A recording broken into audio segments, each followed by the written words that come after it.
Time tonight. Let me bring in E.J. Dionne, Washington Post columnist and MSNBC contributor. Also with us tonight, Genevieve Woods, senior contributor with the Daily Signal. Genevieve, first time on the program. Appreciate your time tonight. I'll ask you first. Did Hillary Clinton go far enough? Did she say the right things, or do you need more? Well, I think the theme of the press conference, if I had to sum it up kind of in 3 words, Ed, is just trust me. You know, just trust me that I didn't break any laws or rules. Just trust me that I turned over all the emails that dealt with work. I only kept those that were personal. Just trust me that when I was talking about government business, I only used .gov addresses because that's how they got saved on government servers. I never talked to any former government officials who maybe don't have .gov addresses anymore.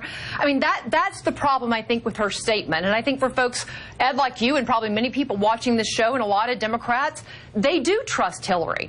But there are a lot of folks out there, and I don't mean just people on the right, who I think will have questions that the just trust me isn't good enough. And that's why, honestly, just somebody looking at this politically, I would say, why don't you hand over your server to a third party? Nobody's looking for your personal emails. Just be transparent. Get it out there. Well, that would be trusting someone else then. Well, but what's it going to be? That would be trusting someone else that could breach some security. Who knows? But I mean, there's just I think I've been a pretty fair critic of the Clintons over the years, but I do believe that she met the test today. E.J. Dionne, your reaction to Hillary's remarks? Well, I think everything we've heard on the show so far is very revealing, because I think among Democrats, among Hillary's supporters, they're going to look at today and say she put the security issue to bed, and I think that's important. If it was President Clinton's email server and there were no breaches, that's a big deal. It does not appear that she broke any laws or rules, and that's a big deal. And her supporters are going to say she looked confident out there and answered the questions. The biggest question left open, and the reason why I think conservatives like Genevieve and others can keep this story open for a while, is this issue of how did she determine which of those emails that were deleted were private. And if you don't trust Hillary Clinton, then you're going to say, well, they weren't all about yoga and weddings and all that. Maybe there was something that we don't know there. But in terms of keeping the story alive for the long term, if she didn't break any rules and laws, and if there was no breach of security, then I think it becomes much harder to keep the story alive over the long run.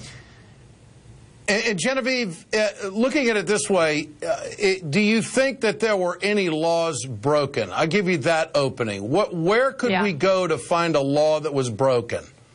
Well, I think that, I don't know, there's a law, I think there's a rule that said basically any government business or government emails that you used during your time in office had to be kept on a government server. Now, according to what Hillary said, she only emailed people in government at their .gov addresses, so those were automatically on the servers. But the question is, she was using a private email. We know that other folks at the EPA and other government agencies have used private emails.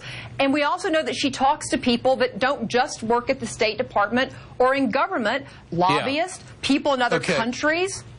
I mean, so those are all, I mean, that's the point of why I just think she ought to be more transparent. But you know what?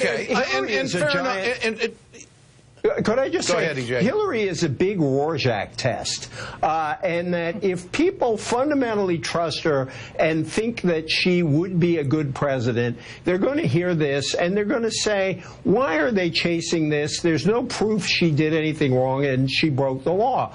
But there are other people who look at Hillary Clinton and immediately respond with mistrust, what we're hearing from our colleague. I think that's going to be with us for this entire presidential campaign.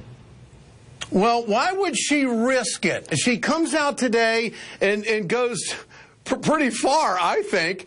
There's enough material out there today. If there's any chink in that armor, doggone it, she's done politically. Well, if she wants to be president of the United States, why in the world would she do what she did today? Well, that may be true. I'll give you the last word. Okay, I'll just say the Clintons have been there before. I mean, Bill Clinton told some things that weren't so true, and he was under oath. She wasn't under oath today. I think she wants to put this to bed. I don't blame her. I don't blame her, but I think it's going to live on for a bit. The Rorschach test. Well, she satisfied the Democrats today because there are some Democrats, Dick Durbin and Dianne Feinstein, who want to make sure that everything is okay, and I think she did that today. Genevieve Wood, E.J. Dionne, great to have both of you with us tonight. Appreciate